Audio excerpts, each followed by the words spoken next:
जय श्री कृष्ण। आप सबका वैदिक प्रेडिक्ट में स्वागत है। आज का विषय है साप्ताहिक राशिफल 1 जून से 7 जून तक। और ये एक सप्ताह के लिए बहुत छोटे पीरियड होता है और इसमें हम ज़्यादातर जो बात करते हैं चंद्र राशि का गोचर भी इसमें काफ़ी महत्वपूर्ण होता है और आपको प्लानिंग में इसमें काफ़ी अच्छी सहायता मिलती है। ग्रहों का बदलाव पिछले हफ्ते पिछले महीने काफ़ी हुए हैं और अब देखें इस सप्ताह से किस तरीके के परिणाम मिले हैं। सभी 12 राशियों के ऊपर बात करेंगे। और सबसे इससे पहले कि मैं शुरू करूं, आप सबसे रिक्वेस्ट करता हूं कि अगर आपने चैनल को सब्सक्राइब नहीं किया तो कृपया सब्सक्राइब करके बेल आइकन ज़रूर दबा दें ताकि आने वाली वीडियो की नोटिफिकेशन मिल जाए। और अगर आपको वीडियो पसंद आए तो आप इसे लाइक करें, शेयर करें ताकि दूसरे भी इसका लाभ उठा सकें। साथ ही में अगर कोई सुझाव हो, कोई प्रश्न हो तो कमेंट बॉक्स में ज़रूर दे दीजिएगा, उस पर ज़रूर गौर किया जाएगा। तो चलिए शुरू करते हैं। सबसे पहले मेष राशि की बात करेंगे। मेष राशि के देखा जाए तो पोजीशन ग्रहों की ऐसी है कि शुक्र ग्रह आ चुके हैं मेष राशि में पिछले महीने की 29 तारीख को। और यहाँ पर क्योंकि धन भाव के स्वामी हैं और सप्तम भाव के स्वामी हैं तो सप्तम भाव को मजबूती दे रहे हैं। धन भाव के स्वामी भी अगर पहले घर में बैठे हों तो आपको धन का भी लाभ होता है और पारिवारिक स्थिति भी काफ़ी अच्छी रहती है। दूसरा, क्योंकि इसके राशि स्वामी मंगल है, मंगल जो है बेसिकली अब धीरे धीरे एंड में जा रहे हैं कर्क राशि के, जो कि एक गंडांत की सिचुएशन पड़ेगी जिसमें आपको थोड़ी सी चैलेंजिंग रहेगी ये सिचुएशन। तो उसको आप ध्यानपूर्वक देखिएगा क्योंकि वैसे भी मंगल की स्थिति नीच राशि में है, चौथे घर में है, उतनी अच्छी नहीं रहती है। लेकिन फाइनली अभी ये 7 तारीख को, क्योंकि ये हफ्ता लास्ट है और अगले हफ्ते ये सिंह राशि में चले जाएंगे, तो उसके बाद ये जो आपके लिए परिस्थितियां थोड़ी बदलती हुई नजर आएंगी। अगले हफ्ते इसके ऊपर बाकी चर्चा जारी करेंगे। तो चंद्र का गोचर भी चौथे घर से शुरू हो रहा है। पहले 2 दिन तो काफ़ी अच्छा मंगल चंद्र का योग है जो आपको काफ़ी अच्छे लाभ देता है, मतलब लक्ष्मी नारायण योग भी कहते हैं इसे, जो आपको प्रॉपर्टी में भी लाभ दे सकता है, धन का लाभ दे सकता है। गुरु बैठे हुए हैं तीसरे घर में, तीसरा घर पराक्रम का भी है। आप अपने ज्ञान से, अपने सॉफ्ट स्किल्स से आगे बढ़ते हुए दिखाई देंगे। भाई बहनों के साथ संबंध अच्छे रहेंगे, जो साथ में काम करते हैं उनके साथ आप सहयोग में अपना काम आगे बढ़ाएंगे। और बाकी राहु बैठे हैं 11वें घर में, जो कि आपके लिए काफ़ी अच्छे अचानक लाभ दे सकते हैं। शनि देव 12वें घर में हैं, जो आपको ये बताते हैं कि कार्य क्षेत्र के स्वामी हैं। 12वें घर में जब भी हो तो कोई ना कोई कार्य क्षेत्र में बदलाव ज़रूर लाते हैं। तो सहजता से और बड़े ध्यान से उसको देखिए किस तरीके पॉजिटिवली उस ओर बढ़ सकते हैं। तो ये सप्ताह इसी तरीके से रहेगा मेष राशि वालों के लिए। कुछ चैलेंजेस भी हैं और कुछ बहुत अच्छे स्पॉट भी हैं। धन की भी स्थिति काफ़ी अच्छी है। अब बात करेंगे वृषभ राशि की। वृषभ राशि के लिए देखा जाए तो शुक्र स्वामी है। शुक्र 12वें घर में आ गए हैं। 12वां घर बेसिकली शुक्र के लिए अच्छा होता माना गया है, लेकिन फिर भी क्योंकि खर्चे आपके बढ़ेंगे, लग्जरीज पर खर्चे हो सकते हैं। लेकिन खर्चे कब बढ़ते हैं? जब बढ़ते हैं क्योंकि आपके पास धन आता है। तो ये स्थिति एक किस्म से बैलेंस रहती है जब भी शुक्र 12वें घर में होते हैं। तो ओवरऑल अपने स्वास्थ्य पर ऊपर भी आपको खर्चे करने पड़ सकते हैं, थोड़ा ध्यान रखिएगा स्वास्थ्य के मामले में। और राहु 10वें घर में है। 10वां घर का राहु आपको कैरियर में काफ़ी अच्छी तरक्की देते हैं और इसमें आपके लिए जो है एक किस्म से बहुत ही डिप्लोमेटिकली, बहुत ही तरीके से आप आगे बढ़ते हुए दिखाई देते हैं। और आपकी राशि पर बैठे हुए हैं सूर्य और बुध। तो बुध भी पहले घर में अच्छे परिणाम अच्छे ही देते हैं। सूर्य भी आपका मान प्रतिष्ठा बढ़ाते हैं। गुरु दूसरे घर में बैठे हैं धन भाव में, और क्योंकि देखा जाए तो अष्टम भाव के स्वामी हैं, वहाँ पर दृष्टि पड़ रही है। साथ ही में छठे घर पर भी दृष्टि पड़ेगी और 10वें घर पर भी पड़ेगी। तो कार्य क्षेत्र को भी बढ़ावा देंगे, धन का भी आगमन होगा क्योंकि कारक ग्रह हैं दूसरे के। तो ओवरऑल स्थिति आपके लिए बहुत अच्छी है। मंगल जो है तीसरे घर में बैठे हैं नीच राशि में, तो यहाँ पर कोई दिक्कत नहीं है। मंगल नीच राशि में तीसरे घर में अच्छी पोजीशन है। भाई बहनों का आपको साथ मिलेगा, बस थोड़ा सा अपने आप को क्रोध वगैरह से थोड़ा सा अपने कंट्रोल करें, बाकी सब कोई दिक्कत नहीं है। ओवरऑल सिचुएशन में वृषभ राशि वालों के लिए अच्छी है। अब बात करेंगे मिथुन राशि की।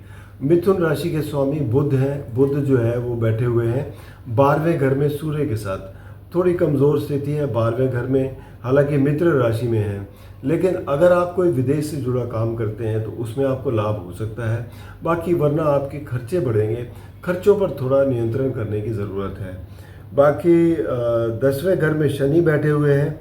शनिदेव कार्यक्षेत्र में बैठे हो तो आपको सहजता से और बहुत ही फोकस होकर काम करते हैं, और इसमें आपको सभी का सहयोग भी मिलता है और अच्छा रहता है वैसे ये टोटल। और राहु बैठे हुए हैं आपके नवम भाव में। नवम भाव बेसिकली देखा जाए तो लंबी यात्राओं का होता है, धर्म के लिए कार्य करते हैं, लेकिन राहु ऐसे ग्रह हैं जो धर्म या ट्रेडिशंस को नहीं मानते। तो कोई बात नहीं, लेकिन थोड़ा सा आपको फ़ायदा तो देते हैं, यहाँ पर आपकी लंबी यात्राओं में सफलता देते हैं। अगर आपको उच्च शिक्षा प्राप्त करते हैं तो उसमें भी आपकी मदद करेंगे। तो ये अच्छी एक स्थिति है। गुरु आपकी राशि पर बैठे हैं। अब गुरु यहाँ पर बैठकर आपको एक पहले घर में दिग्बली होते हैं, जिससे आपको काफ़ी फ़ायदा मिलता है। पंचम दृष्टि पंचम भाव पर है, जो आपको बच्चों से आपको अच्छे परिणाम देखने को मिलेंगे। शिक्षा के क्षेत्र में, क्रिएटिविटी में आपको कुछ अच्छा कर पाएंगे। साथ ही में नवम भाव में भी दृष्टि होगी जहाँ राहु बैठे हुए हैं, तो यहाँ पर भी आपकी मदद करेंगे और आपके जो भी कार्य हैं राहु नौवें से रिलेटेड, उच्च शिक्षा का है, लंबी यात्राओं का है, या और भी कोई जो काम है उसमें गुरु की दृष्टि पड़ती है तो वो ग्रोथ होती है। ओवरऑल भाग्य आपका साथ देगा और आप अच्छे कर पाएंगे। अब बात करेंगे कर्क राशि के लिए। कर्क राशि में चंद्र स्वामी हैं, वहीं से शुरू कर रहे हैं अपना गोचर। मंगल साथ में है, तो पहले 2 दिन तो बहुत ही अच्छा है, क्योंकि लक्ष्मी नारायण योग बन रहा है। ये मंगल और चंद्र का चंद्र मंगल योग बहुत अच्छा गिना जाता है। मंगल वैसे भी आपके लिए योग कारक ग्रह हैं, तो अच्छी स्थिति है। लेकिन अब यहाँ से ये जाएंगे अगले हफ्ते, लेकिन आखिर में गंडात स्थिति में आएंगे, जो थोड़ा सा परेशानी आपके लिए क्रिएट कर सकते हैं। लेकिन ओवरऑल स्थिति आपके लिए बहुत अच्छी है। इसके बाद दूसरे घर में केतु बैठे हुए हैं, तो केतु पर कोई ऐसा दुष्प्रभाव तो है नहीं। ओवरऑल सिचुएशन यहाँ पर भी नॉर्मल रहेगी। हालांकि धन के मामले में थोड़ा सा कहीं से रुकावटें हो सकती हैं, कुछ खर्चे भी बढ़ सकते हैं, लेकिन उस पर अगर आप कामयाब काबू पा लें तो कोई दिक्कत नहीं है। और 12वें घर में गुरु बैठे हुए हैं। अब 12वें घर के गुरु आपको थोड़ा सा अध्यात्म की ओर ले जाते हैं। और दूसरी एक चीज़ और भी कहूँगा कि एक तो आपके लिए भाग्य स्थान के भी स्वामी हैं और 12वें घर में बैठते हैं, तो ये आपको स्पिरिचुअलिटी का काफ़ी अच्छा अनुभव दिलाते हैं। गुरु की दृष्टि तुला राशि, जो कि आपका चौथा घर है, सुख स्थान में है, यहाँ पर आपके लिए सुख में वृद्धि करेंगे। पारिवारिक सुख बढ़ता हुआ दिखाई देगा। बच्चों के लिए भी अच्छा है, जो स्कूल में पढ़ते हैं वो भी कुछ अच्छा कर पाएंगे। प्रॉपर्टी वगैरह से भी लाभ हो सकता है। और दूसरा, नवम दृष्टि पड़ेगी 8वें घर पर। 8वां घर बेसिकली देखा जाए तो अनअर्न इनकम होती है, तो यहाँ पर बेसिकली आपको अचानक से कोई ऐसा, जहाँ से जिस क्वार्टर से आपको उम्मीद नहीं थी कि कुछ फ़ायदा हो सकता है, वो फ़ायदा दिला सकते हैं। क्योंकि राहु भी यहाँ बैठे हैं, राहु पर गुरु की दृष्टि पड़ती है, तो राहु बहुत अच्छे रिजल्ट देते हैं।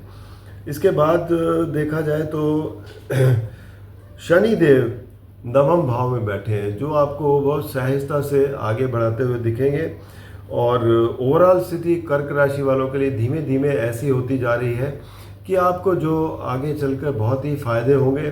फिलहाल थोड़ी सी, जैसे मंगल गंडांत में आ रहे हैं, तो थोड़ी सी परेशानी हो सकती है, लेकिन ग्रहों की बाकी स्थिति बहुत अच्छी है, जो आपको फ़ायदा देगी। अब बात करेंगे सिंह राशि। सिंह राशि में केतु बैठे हुए हैं, सप्तम में राहु है और 8वें में शनि देव बैठे हैं। शनि देव 8वें ग्रह में बैठते हैं, तो यहाँ से इनकी तीसरी दृष्टि कार्य क्षेत्र पर पड़ती है, जो भी यहाँ पर कुछ चेंज करा सकते हैं। और सातवीं दृष्टि पड़ेगी धन भाव पर, धन पे अंकुश लगाएंगे थोड़ा। और 10वीं दृष्टि पड़ेगी 5वें घर पर। तो 5वां घर बेसिकली क्रिएटिविटी का है, तो यहाँ पर भी थोड़ा सा चीज़ें धीमेपन में आएंगी। ऐसा नहीं है कि खराब होंगी, लेकिन धीमेपन में आएंगी। इसलिए आपको सहजता से लेकिन धीरे धीरे आपको फायदा मिलेगा। जबकि आपके राशि स्वामी सूर्य जो है वो दशम भाव में बैठे हैं, और दशम भाव में बुध के साथ बैठकर कार्य क्षेत्र में स्थिति आपके लिए काफ़ी अच्छी बनी हुई है।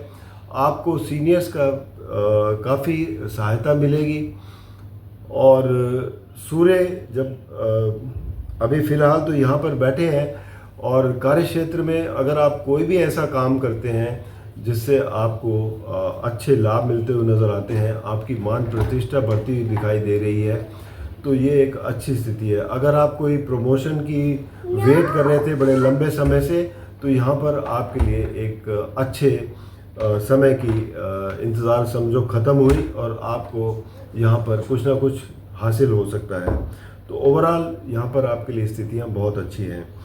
अब बात करेंगे कन्या राशि की। तो कन्या राशि के स्वामी हैं बुध, और बुध जो है वो बैठे हुए हैं भाग्य स्थान में। और भाग्य स्थान में बैठे हुए बुध काफ़ी अच्छे होते हैं, क्योंकि राशि स्वामी हैं, एक त्रिकोण के स्वामी दूसरे से पावरफुल त्रिकोण में बैठे हैं। बहुत ही मजबूत स्थिति है। 6 तारीख को ये आपके दशम भाव में आ जाएंगे, अपनी राशि है, और यहाँ पर आकर एक महापुरुष योग बनाएंगे, जिसे हम ये कहते हैं भद्र योग, जो कि आपके लिए बहुत ही अच्छे रिजल्ट लेके आएगा कार्य क्षेत्र में भी, और आपके वैसे भी कार्य में तेज़ी आने लगेगी। ओवरऑल स्थिति देखा जाए तो बहुत अच्छी है। और 11वें घर में बैठे हुए हैं आपके मंगल और चंद्र। मंगल जो है वैसे आपके लिए अच्छे ग्रह नहीं है, लेकिन 11वें घर में सभी ग्रह फायदा देते हैं। तो चंद्र भी यहीं बैठे हैं, चंद्र स्वामी हैं यहाँ पर 11वें घर के, और मंगल भी। तो ओवरऑल स्थिति आपके लिए बहुत अच्छी है। कन्या राशि वालों के लिए गुरु बैठे हुए हैं दशम भाव में, यहाँ से इनकी दृष्टि धन भाव पर है, धन में वृद्धि होगी। और 6ठे घर पर नवम दृष्टि पड़ेगी, जो आपका रोग रिपो ऋण वगैरह के है। शत्रुओं पर आपको काफ़ी अंकुश लगा के रखेंगे। आपके जो भी बाकी प्रोग्राम हैं उस पर आपकी मदद करेंगे यहाँ पर 6ठे घर के मामलों में।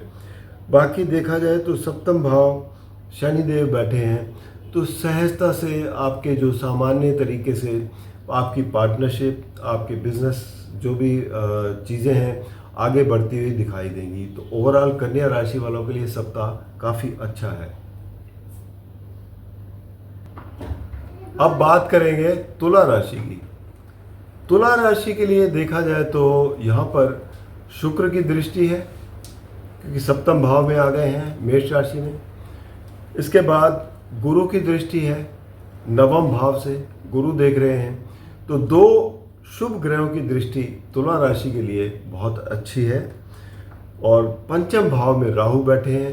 राहु वैसे तो देखा जाए तो आपको ग्रोथ दिलाते हैं, गुरु की नवम दृष्टि भी पड़ रही है, तो राहु भी बहुत अच्छे परिणाम देने जा रहे हैं।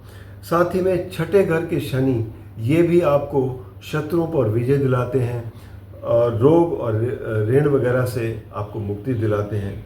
तो तुला राशि वालों के लिए स्थिति बहुत ही अच्छी है। और दशम भाव में मंगल और चंद्र का गोचर है, जो कि मंगल भी यहाँ पर बलि कहलाए जाते हैं। हालांकि नीच राशि में है, लेकिन जब बलि होते हैं ग्रह, तो बलि ग्रह हमेशा आपके लिए फ़ायदे वाला ही स्थिति होती है। तो ओवरऑल तुला राशि वालों के लिए सप्ताह बहुत ही अच्छा है। चंद्र का गोचर पहले 2 दिन दशम भाव में रहेगा, ये बहुत अच्छा फ़ायदा देने वाले हैं। उसके बाद क्योंकि अपनी राशि में है, उसके बाद 11वें घर में जाएंगे, तो 11वें घर में भी बहुत अच्छा फ़ायदा देंगे। हाँ, सप्ताह के अंत में जब ये बीच में 2 दिन के लिए 12वें घर में होंगे, तब हो सकता है थोड़ा सा परेशानी हो। अदरवाइज़ ओवरऑल स्थिति बहुत ही अच्छी है, हर तरफ से आपको फ़ायदा मिल रहा है। और ख़ासकर राहु जब 5वें घर में बैठे हैं, तो स्पेकुलेटिव एक्टिविटीज़, शेयर मार्केट, इन सब चीज़ों से आपको काफ़ी अच्छे लाभ होते हुए दिखाई देते हैं। शनि देव का जैसे मैंने बताया पार्टनरशिप में बहुत ही अच्छा योगदान रहेगा। एक सामान्य सी स्थिति रहेगी, सहजता से आगे बढ़ते हुए नजर आएंगे।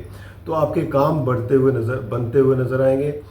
6ठे घर में शनि देव बैठे हैं, और 6ठे घर के शनि देव आपको नौकरी में हैं तो वहाँ फ़ायदा देंगे, आर्थिक लाभ भी देते हैं।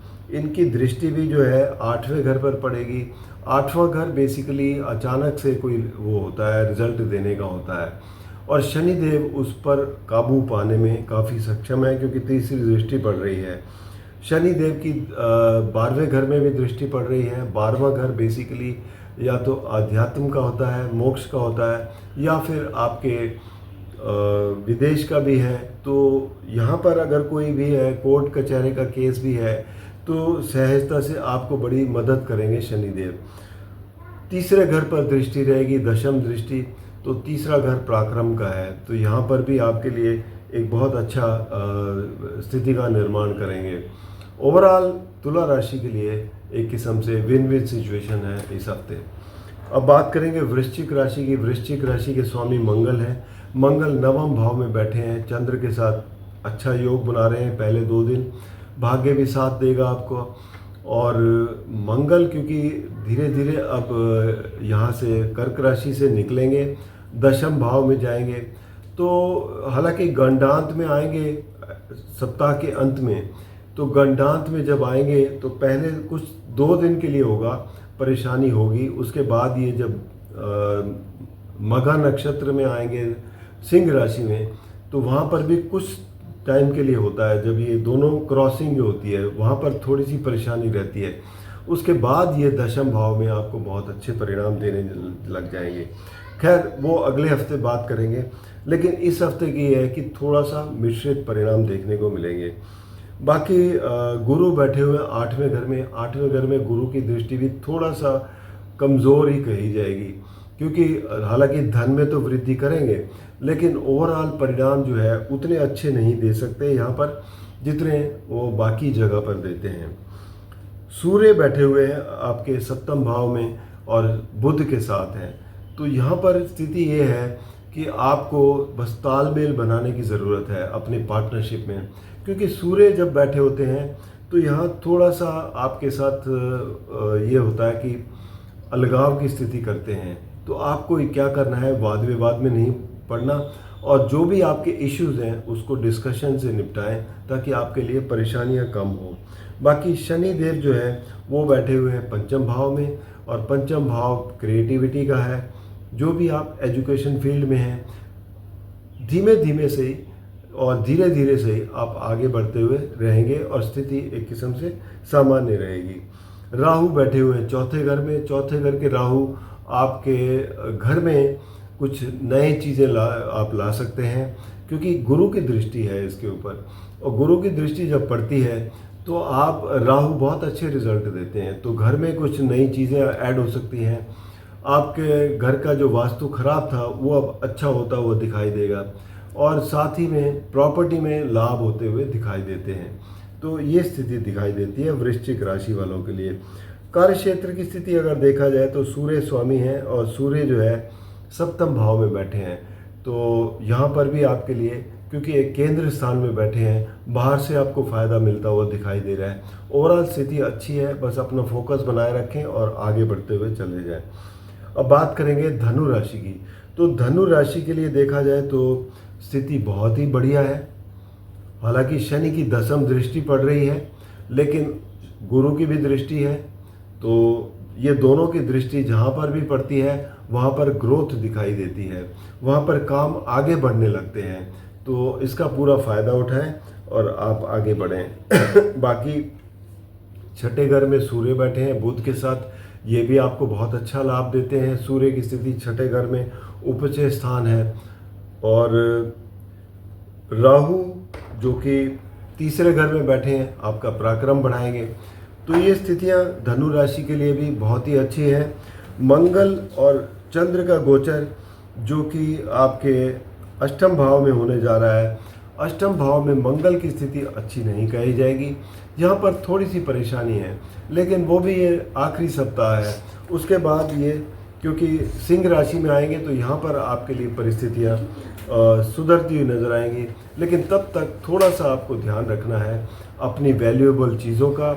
आप अगर वाहन चलाते हैं तो उसका ध्यान रखें, कोर्ट कचहरी का केस है तो उस पर भी थोड़ा ध्यान दें। बस इतना करना है, बाकी आपके लिए और कोई परेशानी नहीं है। अब बात करेंगे मकर राशि की। मकर राशि के स्वामी शनि देव हैं। शनि देव तीसरे घर में बैठे हैं। शनि देव क्रूर ग्रह हैं और क्रूर ग्रहों की स्थिति तीसरे, छठे, 10वें और 11वें घर में बहुत अच्छी रहती है, क्योंकि ये उपचय स्थान है और यहाँ पर आपको ग्रोथ देंगे। आपके काम बहुत ही अच्छे तरीके से चलेंगे, पराक्रम में आप पीछे बिल्कुल भी नहीं हटेंगे। ये स्थिति अगर राशि स्वामी की अच्छी है तो बाकी काम भी आपके काफ़ी अच्छी तरीके से निकलते हैं। दूसरे घर में राहु बैठे हैं। राहु देखा जाए तो इन पर गुरु की दृष्टि है और गुरु बैठे हुए हैं आपके मिथुन राशि में। तो गुरु की दृष्टि जब पड़ती है, नवम दृष्टि पड़ रही है, तो ये आपके लिए बहुत ही फायदेमंद है। आपको धन का लाभ होता हुआ दिखाई देगा। पारिवारिक स्थिति बहुत अच्छी रहेगी। बस अपनी वाणी पर थोड़ा सा कंट्रोल करें। वैसे तो क्योंकि गुरु की दृष्टि है तो बहुत ज़्यादा परेशानी नहीं होगी। चौथे घर में शुक्र बैठे हैं। शुक्र जो है चौथे घर में बली होते हैं, तो ये आपके लिए पारिवारिक सुख लाएंगे, आपको वाहन का सुख देंगे। जो बच्चे स्कूल में पढ़ते हैं वो भी बहुत अच्छा कर पाएंगे इस सप्ताह, तो स्थिति ये भी आपके लिए बहुत अच्छी है। इसके अलावा पंचम भाव में सूर्य और बुध की युति है। पंचम भाव एक किस्म से क्रिएटिविटी का है, बच्चों का है, एजुकेशन का है, तो सूर्य बुध की युति यहाँ बहुत अच्छी है, जो आपको आप जिस भी काम पे लगे हुए हैं उसमें आपको काफ़ी हेल्पफुल रहेंगे। और खासकर बुध बैठे हुए हैं तो एजुकेशन में तो आपके लिए बहुत ही एक अच्छा अवसर है। छठे घर में देखा जाए तो गुरु बैठे हुए हैं और गुरु जैसे मैंने बोला कि एक अच्छी स्थिति में बैठे हैं, और लेकिन थोड़ा सा कमज़ोर रहती है यहाँ छठे घर में। लेकिन छठे घर से दृष्टि जो है इनकी वो कार्यक्षेत्र पर है, यहाँ पर ग्रोथ दे रहे हैं, धन भाव पर है, धन में वृद्धि दे रहे हैं। सप्तम भाव में परेशानी थोड़ी सी है। यहाँ पर मंगल नीच के बैठे हैं चंद्र के साथ। अब चंद्र मंगल तो 2 दिन के लिए हैं, तो 2 दिन के लिए तो कोई दिक्कत नहीं है। उसके बाद मंगल क्योंकि नीच राशि में बैठे हैं, या पार्टनरशिप में प्रॉब्लम हो सकती हैं, पति पत्नी के रिश्तों में थोड़ी सी परेशानी हो सकती है, तो उस चीज़ों को आपको ध्यान में रखना होगा। उसको समन्वय बना के चलना है। वाद विवाद से बचने की कोशिश करनी है, क्योंकि ये आखिरी सप्ताह है, मंगल यहाँ से हट जाएंगे तो इन सब चीज़ों से आपको निजात मिलेगी। इसके बाद देखा जाए तो भाग्य स्थान के स्वामी बुध हैं। बुध की अच्छी स्थिति है, 5वें घर में बैठे हैं, तो यहाँ पर आपके लिए बहुत अच्छे परिणाम देंगे। और ओवरऑल स्थिति आपके लिए एक किस्म से कहूँगा कि क्योंकि तुला राशि के स्वामी शुक्र हैं, शुक्र केंद्र में बैठे हुए हैं, कार्य क्षेत्र में भी आपके लिए बहुत अच्छा सिचुएशन बनी हुई है। शुक्र की दृष्टि भी पड़ रही है और गुरु की भी दृष्टि पड़ रही है, जो आपको लाभ देती हुई दिखाई देगी। अब बात करेंगे कुंभ राशि की। तो कुंभ राशि के स्वामी शनि देव हैं, दूसरे घर में बैठे हैं। अब दूसरा घर शनि है, तो शनि देव जहाँ भी बैठते हैं वहाँ नुकसान तो नहीं करते, लेकिन ये है कि थोड़ा सा स्लो डाउन तो ज़रूर करते हैं, क्योंकि शनि देव स्लो चलने वाले प्लैनेट हैं। तो पैसों में जो आप संचय करते हैं उसमें थोड़ा सा धीमापन तो आएगा, और ऐसे ही पारिवारिक स्थिति भी वैसी ही रहेगी। काम भी आपके धीरे धीरे होंगे, लेकिन राहु बैठे हुए हैं आपकी राशि पर और गुरु की दृष्टि है यहाँ पर, तो ये आपके लिए बहुत अच्छी स्थिति है, जो आपको ओवरऑल बहुत ही फायदे देगी। आपके जो भी आकांक्षाएं हैं वो पूर्ण करेंगे राहु। और लेकिन थोड़ा सा आप भी अपनी ग्राउंड सिचुएशन देखते हुए आगे बढ़िएगा, तो जिससे आपको वैसे कोई बुरी नहीं है। राहु जहाँ पे बैठे हैं तो आपको मदद ही करेंगे, क्योंकि राहु के ऊपर जब भी किसी अच्छे 100वें ग्रह की दृष्टि होती है तो वो आपको अच्छे लाभ देती है। इसी तरीके से अगर चौथे घर में देखा जाए तो सूर्य और बुध बैठे हुए हैं, ये भी एक बहुत अच्छी स्थिति बनी हुई है। आपको कोई पोजीशन मिल सकती है, आप पारिवारिक स्थिति ठीक ठाक रहेगी, अच्छा कर पाएंगे बच्चे जो भी स्कूल में पढ़ते हैं। पंचम घर में देखा जाए तो गुरु बैठे हुए हैं, और पंचम भाव एक किस्म से बच्चों का है, क्रिएटिविटी का है, तो गुरु की स्थिति यहाँ पर बहुत अच्छी रहेगी। छठे घर में मंगल और चंद्र की युति है। छठे घर में मंगल अच्छे परिणाम देते हैं, लेकिन नीच राशि में बैठने के कारण स्वास्थ्य में थोड़ा सा परेशानी हो सकती है, उस पर ज़रूर ध्यान दें। खासकर ब्लड से रिलेटेड कोई परेशानी है तो उस पर एक किस्म से अगर आप पहले से ही कोई ट्रीटमेंट चल रहा है तो नियमित तौर पर करते रहें, और कोई नई परेशानी आती है तो तुरंत उसका समाधान ढूंढें। तो ये परिस्थिति है। उसके बाद सप्तम भाव में केतु बैठे हुए हैं, तो यहाँ पर नॉर्मल सिचुएशन है। और जहाँ तक कार्य क्षेत्र की बात करें तो कार्य क्षेत्र के स्वामी मंगल बैठे हुए हैं। मंगल छठे घर में है, तो यहाँ पर कार्य क्षेत्र में भी आपको फोकस करके चलना है। और दूसरा, वाद विवाद से बचने की कोशिश करनी है। बस इतना सा ध्यान रखें तो परेशानियाँ आपके लिए कम होंगी। अब बात करेंगे मीन राशि की। तो मीन राशि के स्वामी गुरु हैं, और गुरु बैठे हुए हैं देखा जाए तो चौथे घर में। चौथा घर सुख स्थान है, और सुख स्थान में सौम्य ग्रह बहुत अच्छे परिणाम देते हैं। साथ ही में इनकी दृष्टि दशम भाव पर भी है, जो कि गुरु की ही राशि है, धनु राशि। तो यहाँ पर आपको कार्य क्षेत्र में काफ़ी आगे ग्रोथ मिलती हुई दिखाई देगी। गुरु यहाँ पर आपकी बहुत मदद करेंगे। शनि देव आपकी राशि पर बैठे हैं, शनि देव की भी दृष्टि दशम भाव पर है, तो ये भी आपकी यहाँ पर आपके कार्य बनते हुए दिखाई देंगे। ये स्थिति है। लेकिन आपकी राशि पर जब शनि बैठे हों तो काम में थोड़ी सी स्लोनेस आती है, लेकिन स्लोनेस होती है बट सहजता से काम बनते हुए नज़र आते हैं। राहु बैठे हुए 11वें घर में। अगर आप कोई विदेश से जुड़ा हुआ कोई भी आप सोचा हुआ प्रोजेक्ट, कोई भी आपका काम करना चाहते हैं तो ये सही समय है, आप उसमें कर सकते हैं। अगर आप विदेश यात्रा प्लान कर रहे हैं तो सही समय है, जा सकते हैं। ये समय आपके लिए काफ़ी अच्छा है। इसके अलावा अब बात करेंगे आपके तीसरे घर की।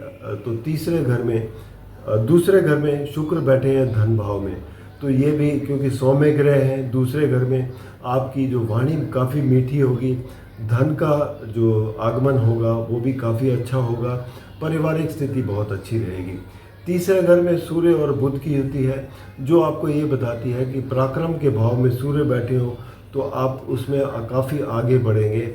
आप अपना काम करने में काफ़ी अच्छी स्किल दिखाते हुए आगे बढ़ते हुए नजर आएंगे। कम्युनिकेशन भी आपकी बहुत अच्छी रहेगी। भाई बहनों का सहयोग मिलेगा, जो साथ में काम करते हैं उनका सहयोग मिलेगा। स्थिति बहुत अच्छी है आपके लिए। इसके अलावा देखा जाए तो मीन राशि वालों के लिए पंचम भाव में मंगल और चंद्र की युति है।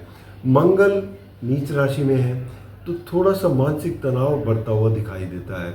ये वैसे भी जब से मंगल यहाँ पंचम भाव में बैठे हैं मानसिक तनाव तो दे रहे हैं। अब चंद्र के साथ है 2 दिन के लिए तो थोड़ा सा कमी होगी उस तनाव से, लेकिन ये सप्ताह आखिरी है, उसके बाद ये यहाँ से चले जाएंगे। तब तक आपको जैसे बताया गया था कि मेडिटेट करते रहें ताकि आपके लिए परेशानियाँ कम हो। ओवरऑल स्थिति देखा जाए तो आपके लिए अब सुधरती हुई नज़र आ रही है और आपके काम बनते हुए दिखाई दे रहे हैं। तो ये था 12 राशियों का राशिफल। और अगर आपको कोई भी व्यक्तिगत रूप में समस्या है तो आप नीचे दिए गए नंबर पर संपर्क करें या फिर vedicpredict@gmail.com पर अपने जन्म के विवरण देकर कुंडली का विश्लेषण करवा सकते हैं। धन्यवाद।